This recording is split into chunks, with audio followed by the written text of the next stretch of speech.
G'day, welcome to Todd's Kitchen. Nothing says Christmas like a wreath. And there are many versions out there, but this is a cooking channel, so I'm going to make one that you can eat. So join me today as I cook my version of a meringue and berry wreath.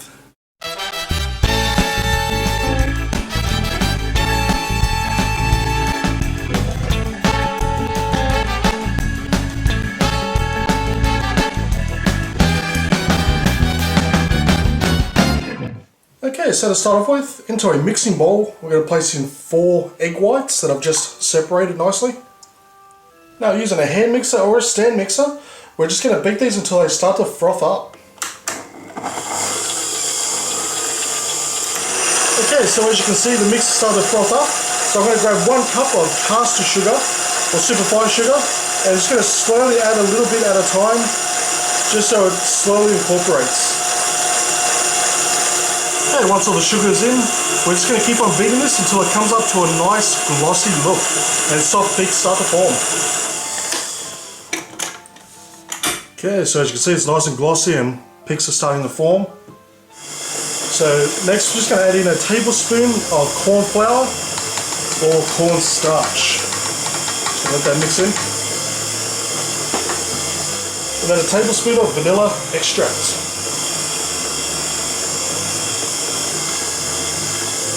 And we're just going to let that mix in. Okay, I've just got a pizza tray here with some non-stick parchment paper. Now, I've drawn 2 separate lines. You've got an outer one, you've got an inner one. So you don't want to fill up the inner one because it is a wreath type formation. So just grabbing a spoon, just going to dollop the meringue just within that border.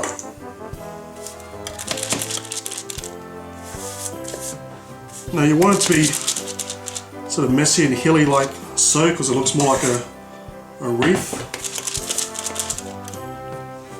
Okay, so once you've got your wreath shape formed, we're going to place this into a preheated oven at 120 degrees Celsius for 1.5 hours. Then once the 1.5 hours is up, we're just going to open the door slightly, turn off the oven and just let it cool down very slowly. Okay, now that our meringue base has cooled down, into a mixing bowl, we're going to place in about a cup of whipping cream. Now using a hand mixer or a stand mixer, we're going to whip this up until we get soft peaks starting to form.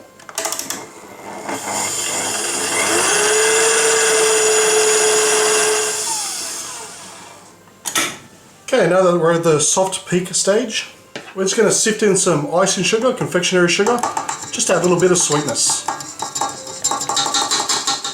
Then we're just going to whip this up just until it starts to stiffen up a little bit.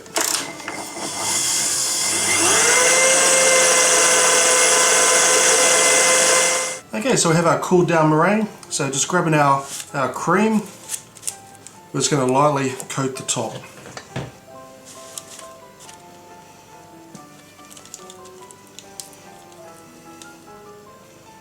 Okay, now that the cream is on, now I've got some frozen berries that I've just defrosted. And we're just going to decorate the top of the cream. And it's done. And I'll tell you what, it's come out fantastic too. You got the lovely meringue base, you got the cream, and those berries on top. I'll tell you what, this is going to taste simply delish. Now it's relatively easy to make, anyone could do it, and I guarantee it's going to taste fantastic on any table. And it also looks good too. Thank you for watching this episode of Todd's Kitchen. A list of ingredients down below, as well as links to my Facebook, Twitter and Google Plus pages. Please do me a huge favour by giving this video a thumbs up and leave a comment, let me know what you think, and I'll see you next time for another delicious recipe.